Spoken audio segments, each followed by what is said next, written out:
This is Culiacán, capital of Sinaloa state and stronghold of one of the world's most powerful drug cartels. For decades, the city has been controlled by the narcos, using a combination of wealth and fear. And in these streets, songs of praise ring out for the drug lords. Soy el ratón, soy Ovidio, soy Guzmán, hijo del Chapo. Soy hermano de Alfredito y de Archibaldo, y por cierto me disculpo por lo del culiacanazo. Yo no peleé. Murders happen here daily, the ultimate penalty for upsetting the cartel. But right now, it's deaths over the border in America which are getting all the attention. For years, marijuana, heroin and cocaine have all been produced and trafficked through this area. There's a heavy military presence, but the cartel is thriving thanks to a new product, fentanyl. And it's one of the most deadly drugs the world has seen. We're driving towards the mountains of Sinaloa. This is cartel land. It's an area controlled by the sons of El Chapo Guzman. And after days of talking to a person close to the cartel, we've been granted permission to film inside a fentanyl lab, the drug that is killing thousands of people in the US. There are now dozens, probably hundreds of fentanyl labs here in Sinaloa. No land is needed to grow ingredients. It's entirely synthetic.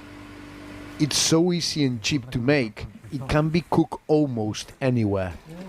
We've disguised the cooks' voices at their own request. ¿Y eso lo compras en la ferretería nomás? En bodegas de Culiacán. Most of the chemicals are easy to find. The rest can be imported from China. Production is quick. If a shipment is seized at the border, there's always more on the way. Gente dispuesta a comprarlo se va a producir, ¿no es cierto? I have been to narco labs before, but I have never seen anything like this. Huge quantities of pure fentanyl cooked daily. It's an opioid like heroin, but 50 times as strong. It can be diluted and made into pills, but often it's cut into other drugs to make them stronger. That is how most overdoses happen.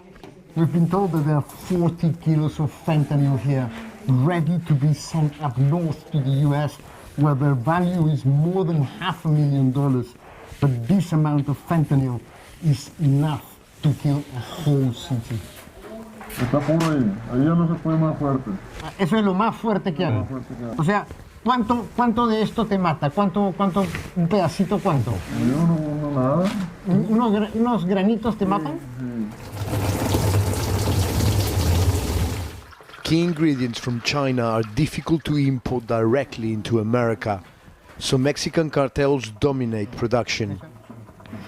¿Piensas que tantos gringos estén muriendo por esto? No, pues depende. Algunos dicen que se pasan cuando hay material muy fuerte. Pero por ello hay un problema de ellos, no más trabajo ya. No solo en la fábrica, pues nadie nos obliga que se ponga nada. Entonces, ¿tú piensas que la gente que se muere allá pues es porque ellos no saben consumirla? Pues digo yo que sí. Mucho por equivocación, que piensa que es cocaína y se muere que no. These men have been cooking drugs since they were boys. The cartel life is pretty much all they know. They have little sympathy for the northern neighbors.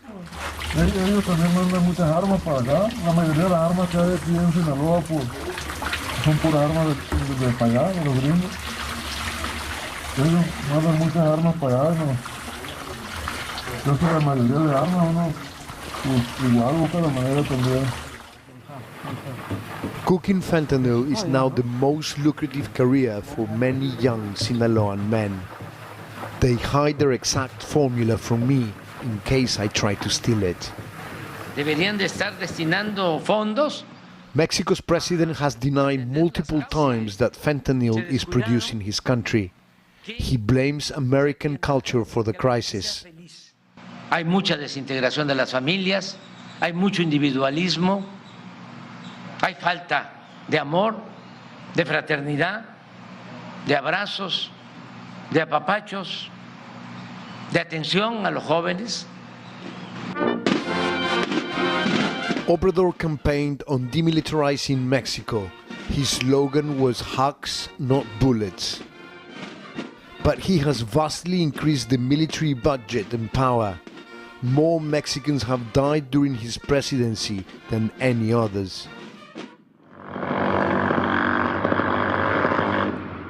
In January, just days before a visit from US President Joe Biden, the military launched a pre-dawn raid in Culiacan. They were after one of El Chapo's sons, Ovidio. The cartel fought tooth and nail to stop the arrest. These were familiar scenes. In 2019, the military tried to arrest Ovidio, but were forced to release him after heavy narco violence. This time, the military held on to him, but Culiacan was once again left looking like a war zone. Nos llegó la noticia por el radio como a las 5 de la mañana de eso que estaba pasando y nos movimos con todo lo que teníamos. These are sicarios, elite hitmen who carry out the cartel's murders. They battle the military to hold on to their leader. The government says 10 military and 19 cartel gunmen were killed, but the sicarios say the death toll was much higher. No, pues hubo un enfrentamiento grande, la verdad. Muchas muertes, como del gobierno, como de nosotros también. Sí. ¿Cuántas personas de ustedes más o menos murieron? Pues no les sabría decir exactamente, pero unas 60 de perdida de ahí para arriba. No, pues siempre se siente mal porque también es un respaldo para uno porque hay otra gente más mala que se quiere meter acá con uno y ellos se portan bien también con uno, la verdad, y le da cuenta que es una protección para toda la gente de la sierra. I asked the gunmen how they feel about killing people on behalf of the cartel, and they told me that they consider themselves soldiers in a war against the Mexican state. Guzmán, mi apellido es Ovidio, su padre de niño le apodo el ratón. Es hombre con mucho cerebro y es hijo del Chapo, aquel señorón. Ovidio's story is immortalized by so-called narco corridos, songs based on traditional Mexican folk ballads. But in Sinaloa, they glorify drug lords and battles with the authorities. Agradezco a la pleba del Jueves Negro, se rifaron por mi cuero con todos los del gobierno. The drugs business is fully ingrained here, and ultimately the arrest of one high-profile leader does nothing. The increased production of a deadly drug like fentanyl has made things more dangerous, but while business is good, it will not stop.